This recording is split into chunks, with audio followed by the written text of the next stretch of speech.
Hello good morning everyone. So चलिए अपनी English की क्लास स्टार्ट करते हैं आज से। देखिए, ये जो लेक्चर्स मैं करवा रहा हूँ ना, ये एक्चुअली मैं करवा तो रहा हूँ आपको सीडीएस के लिए, बट इसमें क्या है कि आप एफकैट में भी आपकी 100% हेल्प करेंगे। जो जैसे इंग्लिश जो मैं भी कराऊंगा ना, ये एफकैट सीडीएस इन सबके लिए है, तो आप सब इनको आराम से ज्वाइन कर सकते हो, कोई इशू नहीं है। जो एफकैट दे रहा है, एफकैट एफकैट के लिए नहीं है ये। देखिए, तो चलिए आज हम स्टार्ट करते हैं नाउन से। नाउन, ये हम फर्स्ट क्लास में ही पढ़ते हैं। Noun is the name of person, place और ए थिंग। यहाँ पे एक भी बच्चा ऐसा नहीं होगा जो इसको देख रहा है जिसको नाउन की डेफिनेशन नहीं आती हो। आई थिंक क्लियर है ये तो। नाउन, अब देखिए काइंड्स ऑफ नाउन पढ़ते हैं, कितने टाइप्स के होते हैं noun. Number one, common noun. Number two, proper noun. ये सीडीएस में पूछ आते हैं क्वेश्चन पार्ट ऑफ स्पीच के। Identify the part of speech. Number three, abstract noun. Number four, collective noun.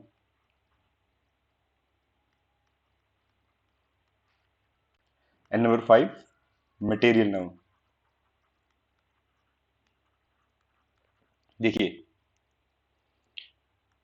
Common noun जो बिल्कुल कॉमन होता है, जैसे कॉमन, आप जो नाम है ना, ये इनके नाम ही इनकी डेफिनेशन को रिप्रेजेंट कर रहे हैं। जैसे कि जनरल कैटेगरी में आते हैं, इसमें जो भी जनरल कैटेगरी आती है,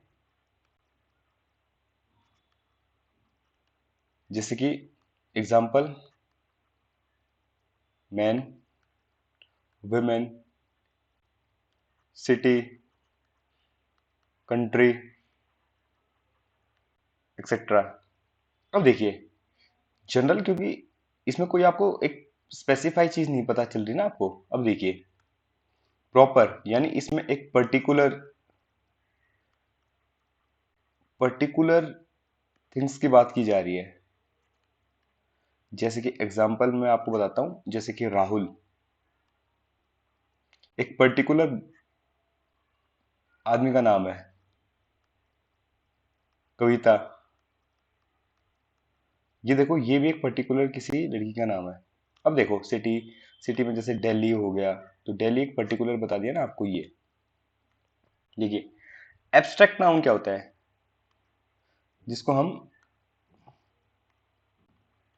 टच नहीं कर सकते। एग्जाम्पल, फीलिंग्स होती है इसमें, हेट, लव, फियर। ये कलेक्टिव नाउन, जो नाम में ही क्लियर हो रहा है, जो कलेक्शन में हो। मटेरियल नाउन, जो मटेरियल से बना हो, नाम ही एक दूसरे को रिप्रेजेंट कर रहे हैं। Gold, silver, etcetera. ये देखिए, या आई थिंक यहाँ तक किसी को कोई डाउट नहीं है।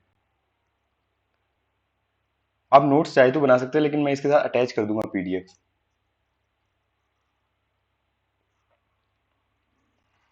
अब देखिए, कॉमन नाउन करते हैं।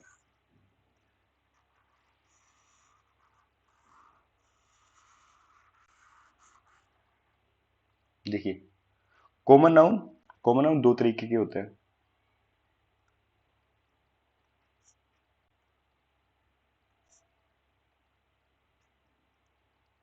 Countable and uncountable. Countable noun and uncountable noun. देखो, सीधी सी बात है, जिसको हम काउंट कर सकते हैं वो काउंटेबल, जिसको नहीं कर सकते अनकाउंटेबल। अब देखना, जो क्वेश्चंस राइज होते हैं ना, वो इस कैटेगरी से आते हैं। जैसे काउंटेबल नाउन के साथ है ना, हमेशा हम यूज करते हैं मैनी या फ्यू, और इसके साथ करते हैं मच एंड लिटिल। अब देखिए, जो काउंटेबल नाउन है ना, सिर्फ उसको ही हम सिंगुलर और प्लूरल में लिख सकते हैं, दोनों में। सिंगुलर और प्लूरल इनके दोनों होते हैं, लेकिन जो अनकाउंटेबल नाउन है वो हमेशा सिंगुलर में ही आता है। देखिए, और एक चीज यहाँ पे नोट करना। देखो, जो टाइम, डिस्टेंस, मनी, और भी कई चीजें हैं एक्स्ट्रा, ये आपको पता चल जाएगा जैसे आप कोशिश करोगे। इनको ना हम कंसिडर तो करते हैं एज अनकाउंटेबल नाउन,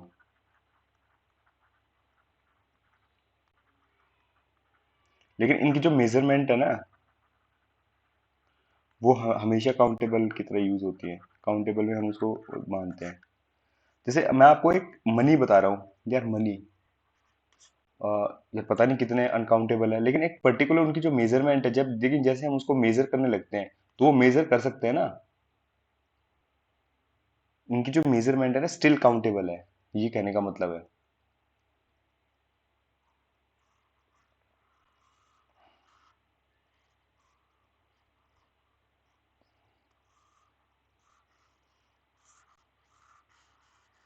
जहां तक किसी को कोई डाउट नहीं हो गया आई थिंक। चलिए अब नेक्स्ट देखिए।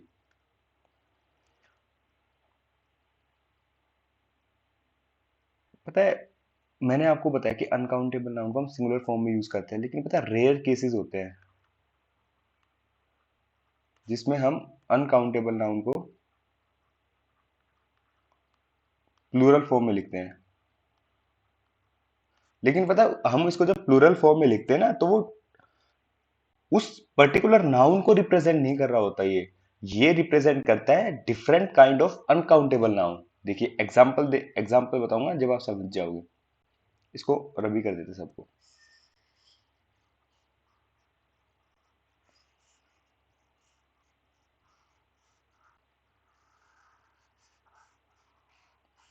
देखिए एक एग्जांपल देखिए आप।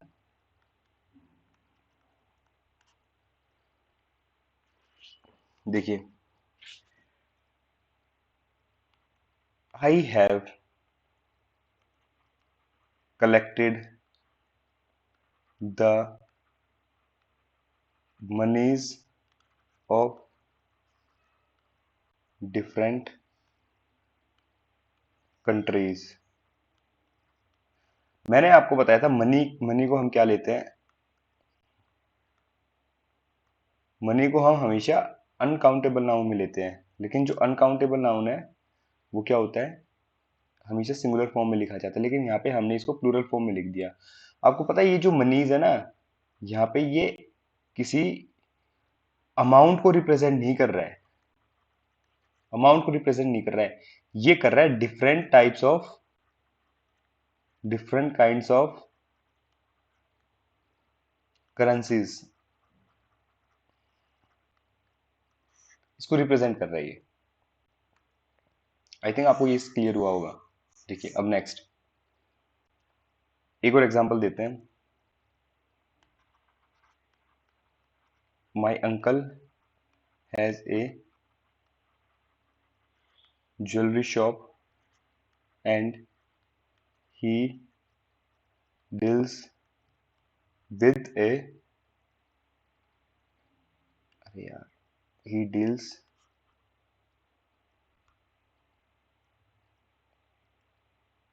in all precious stones। यहाँ पे देखिए स्टोन्स, देखिए एक चीज मैं आपको यहाँ क्लियर कर देता हूँ।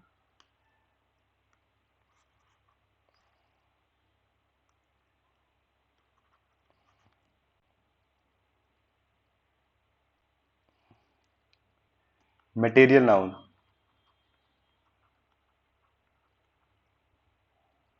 कलेक्टिव नाउन एंड एब्स्ट्रैक्ट, ये जो तीनों नाउन है ना अनकाउंटेबल नाउन में काउंट होते हैं, अनकाउंटेबल नाउन में आते हैं। ठीक है, अब देखिए स्टोन्स है, स्टोन्स क्या है, मटेरियल नाउन, तो मटेरियल नाउन किस में आता है, अनकाउंटेबल में, और अनकाउंटेबल नाउन कभी भी प्लूरल फॉर्म में नहीं लिखा जाता, लेकिन यहाँ पे हमने लिख रखा है। यहाँ पे पता है ये जो स्टोन्स है ना ये किसको रिप्रेजेंट कर रहा है, ये different kind of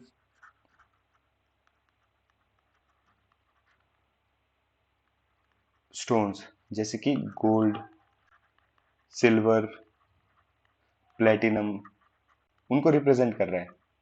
I think ये आपको क्लियर हुआ होगा। देखिए अब मैं आपको कुछ चीजें बताता हूँ जो एग्जामिनेशन पॉइंट ऑफ व्यू से बहुत इंपॉर्टेंट है। इंग्लिश को पता है, इंग्लिश को आप रटो मत, इसको समझने की कोशिश करो, क्योंकि इंग्लिश को कभी भी रटा नहीं जा सकता। और इंग्लिश में स्कोर करना इजी इसलिए होता है क्योंकि हम उसको आराम से पढ़ते हैं, क्योंकि ग्रामर इतना पोर्शन आता नहीं है। लेकिन आप 60 नंबर तो ले आओगे, लेकिन 60 के ऊपर स्कोर करने में अगर आपकी ग्रामर अच्छी नहीं है ना, तो आप नहीं कर पाओगे। देखिए, अब देखिए, कुछ नाउन्स ऐसे होते हैं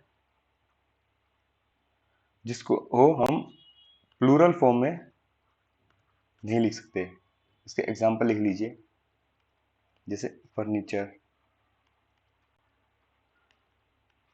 बैबेज, बैगेज, सॉरी बैबेज नहीं, बैगेज,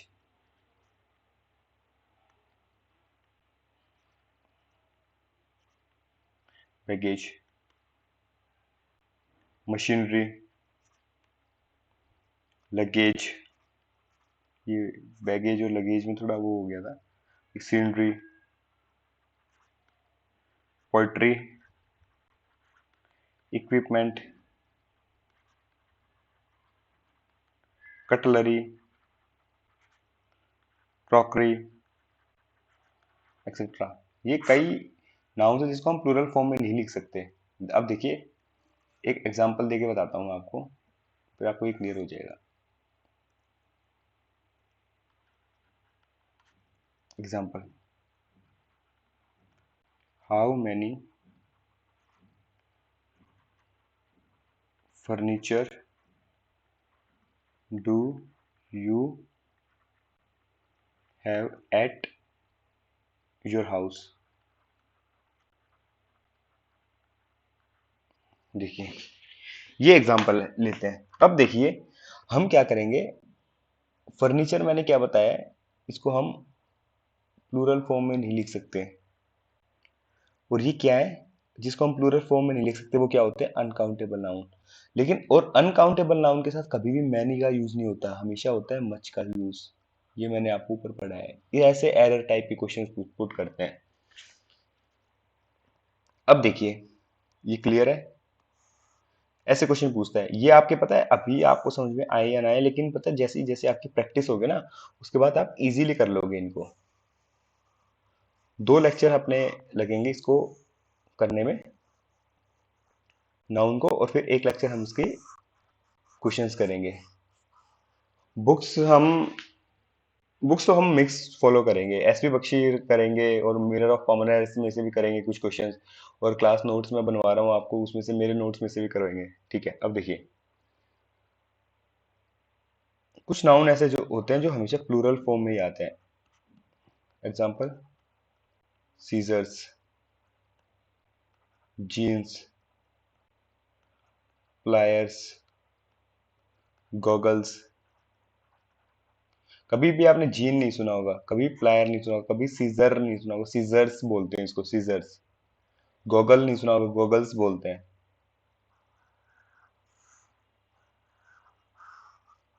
अब देखिए,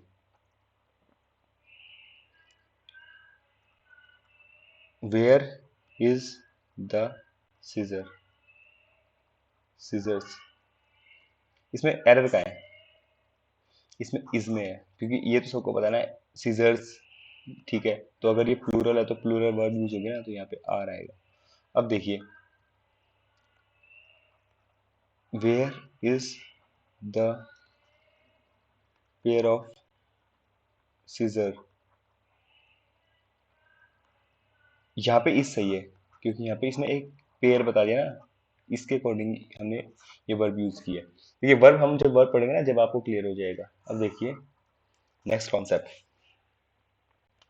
कुछ नाउन ऐसे होते हैं जो एस या ई एस के साथ एंड होते हैं, लेकिन फिर भी हम उनको प्लूरल फॉर्म में, यानी उनको हम फिर भी सिंगुलर ही मानते हैं, उनको सिंगुलर कंसिडर किया जाता है।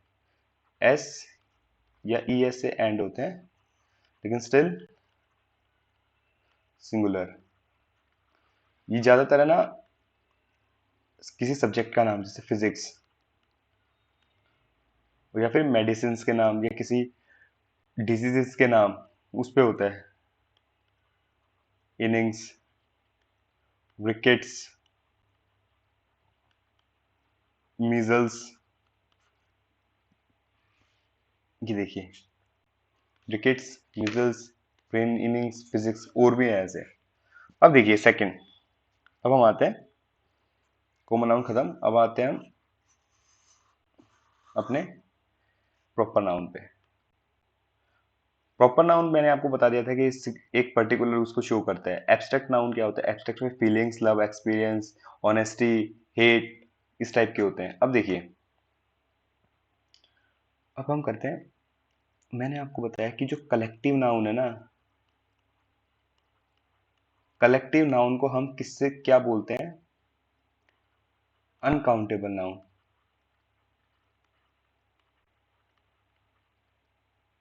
अनकाउंटेबल नाउन में कंसीडर करते हैं इसको, इसमें कोई डाउट नहीं है। अब देखिए, कुछ कलेक्टिव नाउन्स होते हैं ना, वो हमेशा प्लूरल फॉर्म में कंसीडर किए जाते हैं, जैसे कि पीपल, पुलिस, ऑडियंस, कैटल। देखिए एग्जाम्पल देखिए, मैं समझाता हूँ आपको, एग्जाम्पल देखिए, the police has have arrested the criminal. अब देखिए यहाँ पे पुलिस, पुलिस के बारे में बताया जा रहा है। अब देखिए, हमने क्या कहा है कि कुछ जो कलेक्टिव नाउन होते हैं इनको हम हमेशा प्लूरल फॉर्म में लिखते हैं, तो इसके अकॉर्डिंग क्या आएगा? हैज हट जाएगा, हैव आएगा। द पुलिस, क्योंकि एक ही प्लूरल है, ज्यादा कई पुलिस वाले आए थे, अरेस्ट करके ले गए क्रिमिनल को, इसका कहने का मतलब ये है। अब देखिए एक और, यहाँ लिख देते हैं, द ऑडियंस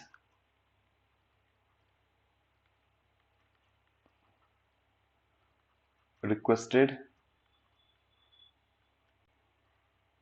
टू टेक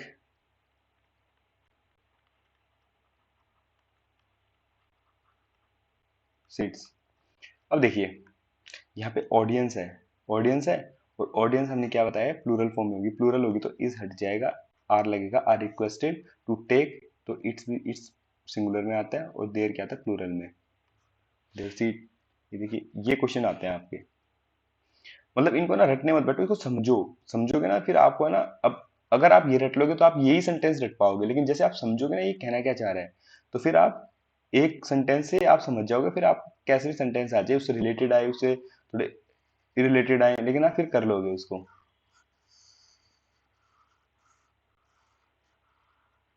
अब देखिए, कुछ कलेक्टिव नाउन होते हैं ना, उसको हम सिंगुलर फॉर्म में भी लिखते हैं। क्यों? Based upon their meaning.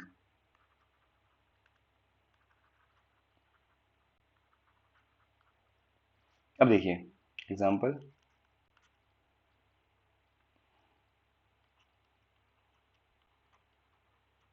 The jury announced it's decision.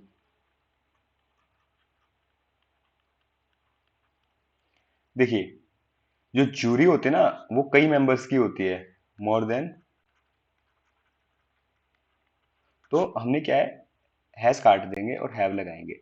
लेकिन अब आप है ना, इस क्वेश्चन को मैंने आपको ये बताया मीनिंग, यार हमेशा ज्यूरी एक सिंगल डिसीजन देती है, सिंगल डिसीजन देती है, तो हैज ही आएगा यहाँ पे, हैव नहीं आएगा, क्योंकि इनका डिसीजन तो एक ही है। समझ रहे हो ना आप? इनका डिसीजन जब एक ही है तो हैव कैसे आ जाएगा? ये जूरी को फिर हम सिंगुलर इसमें काउंट करेंगे, क्योंकि उनका डिसीजन एक है, और जो इनका डिसीजन है इसके अकॉर्डिंग यहाँ पे वर्ब आएगी।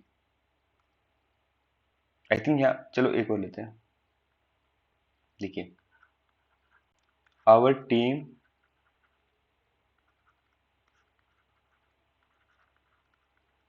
Going to win the match.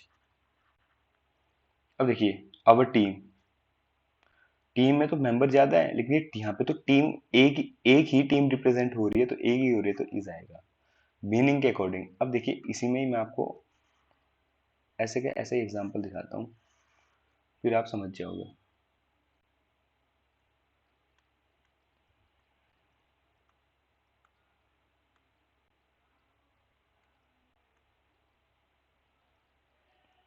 अब देखिए,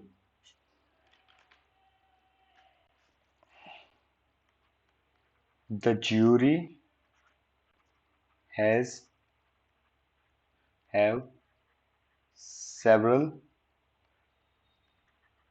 misunderstanding among them। अब बताइए यहाँ क्या आएगा। यहाँ पे आएगा अब have.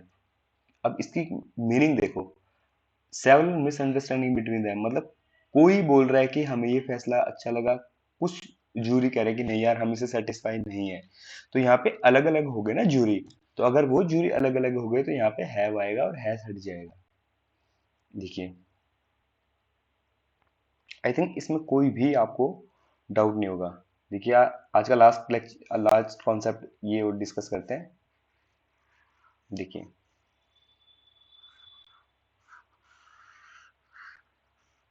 Noun usage.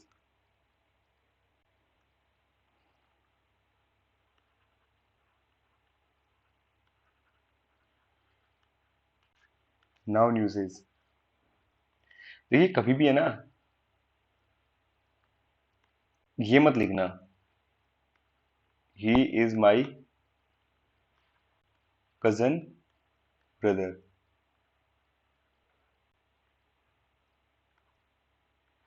She is my cousin sister.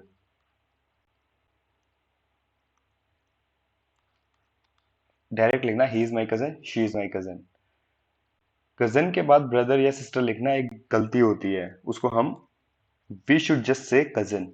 Okay, अब देखना, एक ये ब्लंडर। ब्लंडर का मतलब ही होता है कि भारी गलती। अब हम इसको है ना ऐसे नहीं लिखेंगे, ब्लंडर मिस्टेक नहीं, सिर्फ ब्लंडर लिखेंगे। स्ट्रॉन्ग ब्रीज नहीं, सिर्फ ब्रीज लिखेंगे। फाइनल कंक्लूजन, यार कंक्लूजन का मतलब ही आखिरी फैसला होता है, मतलब बिल्कुल लास्ट फैसला। तो फाइनल क्यों लिखेंगे, हम डायरेक्ट लिखेंगे ओनली कंक्लूजन, मतलब ओनली नहीं लिखेंगे, सिर्फ कंक्लूजन। समझ के, अब बोलते हैं हम बिग जाइंट। या जाइंट का मतलब ही बहुत बड़ा होता है, तो इसको सिर्फ और सिर्फ जाइंट लिखेंगे, हम बिग नहीं लिखेंगे। आई थिंक यहाँ तक आपको क्लियर है। And this is our first class of English grammar. Noun हम एक दो क्लास और करेंगे, और अपने तीन तीन लेक्चर में हम तीन लेक्चर में हम एक पर्टिकुलर लेसन को खत्म करेंगे। आई थिंक यहाँ तक आपको कोई डाउट नहीं हुआ होगा। अगर वीडियो अच्छी लगी, आपको कुछ सीखने को मिला, तो प्लीज़ इस चैनल को लाइक कीजिए, इस वीडियो को लाइक कीजिए, चैनल को सब्सक्राइब कीजिए एंड अपने फ्रेंड्स के साथ शेयर कीजिए। Okay, thank you and have a good day, bye.